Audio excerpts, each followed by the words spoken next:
Hey guys, Alex here with Serious Goose Games. Welcome back to our Unity mobile idle game tutorial series. In the last video, we added tracking for different player actions, and today we're going to use that to create a couple of achievements for the player to unlock. To start out, we're going to create a base achievement script that every other achievement can inherit from. So go ahead and right-click in your scripts folder, go to Create, Mono Behavior Script, and call it Achievement. Double-click to open that up. And inside here, we want to add the break infinity namespace, so using break infinity. And then this is going to be a scriptable object. So we're going to create asset menu. The file name is going to be new achievement. And the menu name is going to be scriptable objects achievement. And because it's a scriptable object, we want to not inherit from mono behavior, but instead inherit from scriptable object. Then we can get rid of start and update. And inside here, we're going to do a public string called achievement name, a public string achievement description. Then we want a public sprite for the achievement icon and a public big double for the requirement amount, because each achievement is probably going to require you to reach a certain number of something, like a certain number of clicks or a certain number of money, etc. So let's head back to Unity and we're going to create another new script, and this one's going to be called achievement object. So right-click in your scripts folder, create mono behavior script, achievement object. And just a reminder for those who struggle with spelling I before E.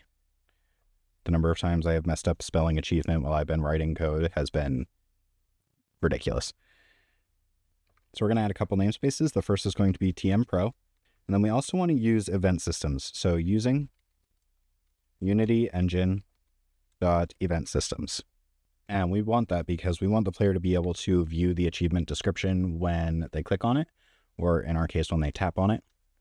Originally, if I was doing this for like web or PC, I would have it just show up when they hover over it.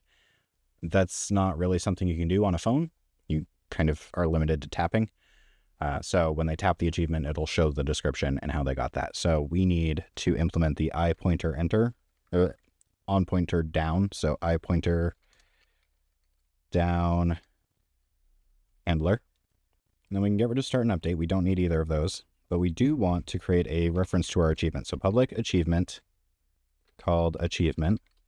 And then we want a name text object and a description text object. So public text mesh pro UGUI name text, and then another one for the description text.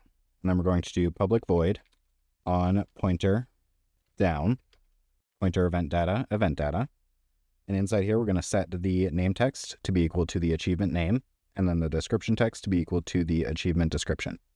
So let's head back to Unity, and we need one more script today. So we're going to right-click in our scripts folder, create new mono behavior script, and this is going to be called our achievement manager. Go ahead and open that up. And we need quite a bit in here. So the first thing we want is using system.collections.generic. Then we want using TM Pro and using unityengine.ui. We can get rid of start. We're not going to need it, but we do need a public list of type achievements called achievements. And this is going to be our overall list of achievements. Then we want a prefab for our achievements. So public game object, achievement prefab. Then we want to get a reference to the object that's going to be holding all of our achievements. So the thing that's going to kind of store them all so the player can look at them. So public transform, and this is going to be our achievement holder. Now we need a couple of text objects. So public text mesh pro UGUI for our name text, and then one for our description text.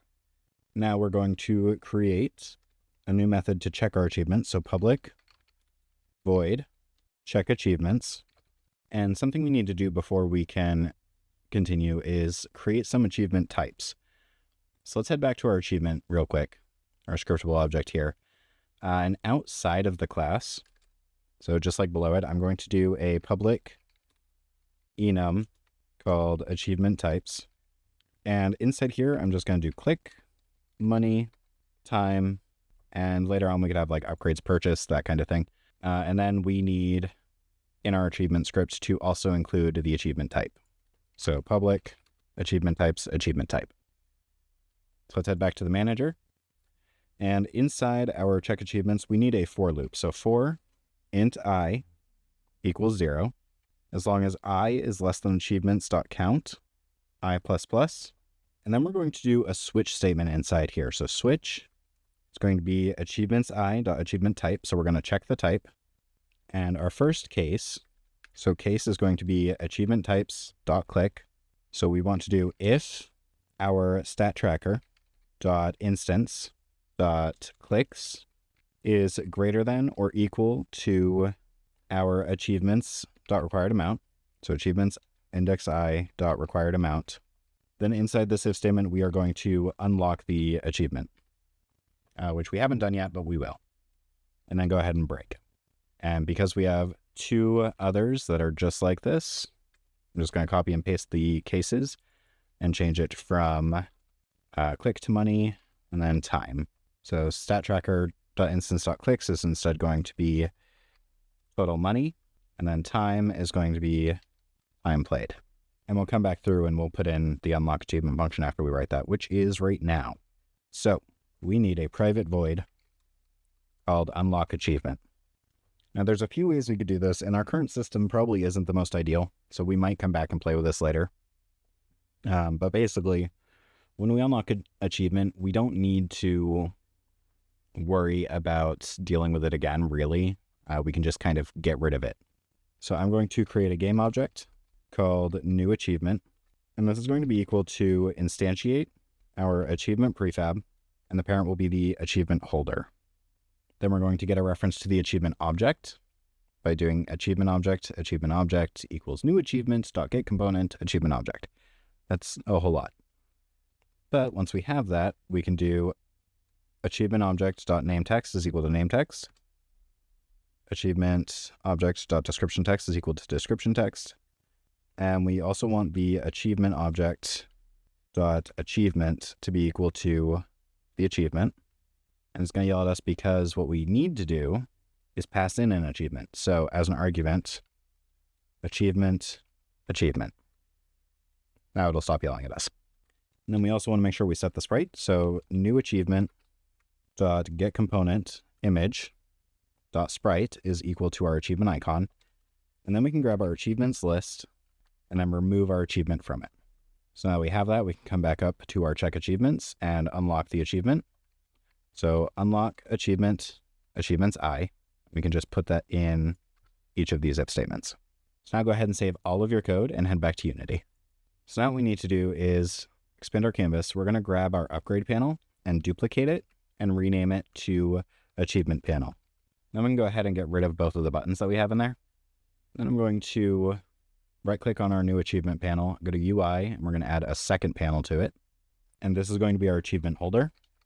So to start out, we want to duplicate our upgrade panel, and we're going to name this second panel achievement panel. We can get rid of the grid layout group on that, remove component. And I'm also going to set the canvas group alpha to be 1 so that we can see it. And I'm just going to change our canvas group on the stat panel to 0 so that all we see is our achievement panel. So we can expand out our achievement panel and we can get rid of both of our buttons. And then we are going to right click on our achievement panel, go to UI, and we're going to add a new panel. We'll give it a name in a second. But we want to set the anchor to be the bottom. Position X will stay 0. Position Y is going to be 75. The height is going to be 150. And the width is going to stay at 1080. So this panel that we just created will be our achievement info panel. And we're going to right click on that, go down to UI, and we're going to add a text object. We're going to go to the anchors. We're going to hold down Shift and Alt so that we can stretch it across the top. We're going to call this text achievement name display. We're going to center the text and set it to auto size. And the last thing we want to do for this text is change the height to 75. So it'll take up half of our little panel here. Next, we're going to duplicate our achievement name. And this will be our achievement description display. Change the text to say description. And then for the anchoring, I'm going to hold down Alt and Shift and anchor it to the bottom. Stretch it across the bottom instead. And there we go. So anytime we tap on an achievement, its name and the description will appear here. Now we're going to right click on our achievement panel and we're going to add another panel. This is going to be our achievement holder. we're going to add a grid layout group to this, and we're going to set the child alignment to be middle center. Everything else we can leave default for now. We're going to set the anchor to be the top, and we're going to set the Y position to be -150, and we're going to set the height to be 300. We're going to set the anchor to be the top. We're going to set the height to be 400, and the position on the Y-axis to be negative, I think 200, yeah. So now we're going to right-click on our achievement holder, and we're going to go to UI, and we're going to add an image. And this image is going to be named achievement. And for this, we want to add the achievement object script. Now we can go into our prefabs folder and drag the achievement into our prefabs folder, our first prefab. Once we've done that, we can delete the original from our scene. And let's go to our game manager, and we are going to attach our achievement manager script to it. And now we can assign all of these references. So the achievement prefab is in our prefabs folder. The achievement holder is right here. We can drag that from the hierarchy in. The name and the description text, we can put those into where they need to go. And there we go. So now back in our assets folder, we're going to right-click, create a new folder. This is going to be called achievements. Go in here. And then here we can create new folders for each type of achievement. I'm just going to start with one for now. So we will have one for clicks. And then inside here, I can right-click, go to create, and we can see now we have the scriptable objects menu. And if I hover over it, we have an achievement. If I create a new one, it's a new achievement. I can say clicks, let's just say 1. The achievement name is baby's first click. Click once. Now, because we're doing this for mobile, it would really be taps, not clicks, but that's something we can mess around with and change later. Achievement icon, I'm going to go ahead and give it just the check mark. Requirement amount is going to be 1. Achievement type is click. So go ahead and create a few of these. Okay, so I've got 3 achievements here. If I go to our game manager, you can see we have this drop down. This is where we need to put our achievements. So I can drag them in one by one, or I can lock the inspector, clicking this little lock icon at the top, and then select all of my achievements by clicking the first one, holding down shift, clicking the last one, and then I can drag them all at once so that they're all on top of achievements, let go, and all 3 of them populate. Little shortcuts like that save time. So go ahead and Control S to save your project, and then hit play. So I went to hit play and do the wrap up part, and when I did that, it wasn't working. And it's because we forgot something very important. If we go back to our code, we are checking our achievements, right? Like everything, all of this checks out. That's all good, except for the part where we're not actually calling any of that. So inside update, we need to call the check achievements function so that we can check to see if we've actually done the thing. So make sure in your achievement manager, in update, you are calling check achievements. Now we can go back and hit play and check it out. So we should see if I click the button, an achievement should pop up. And there we go, the little check mark. And if I click on the check mark, baby's first click once. And if I go up to 10 clicks, we can see we have achievements. They are working. My next one is at 100 clicks. And there's the last one, barrel of clicks, click 100 times. Now, a slight problem we have is our achievements menu does not close. We have not factored that into our navigation, so it's just kind of permanently there. So in the next video, we are going to create a function to close all of the menus and set up for some more idle generation mechanics. That's all for today, though, so if you like this video, hit like and subscribe so you don't miss the next one. In the comments, let me know if you think we should give a reward for each achievement. Some games give small bonuses based on achievements. As always, thanks for watching. I'm Alex with Serious Goose Games, and I'll see you in the next one.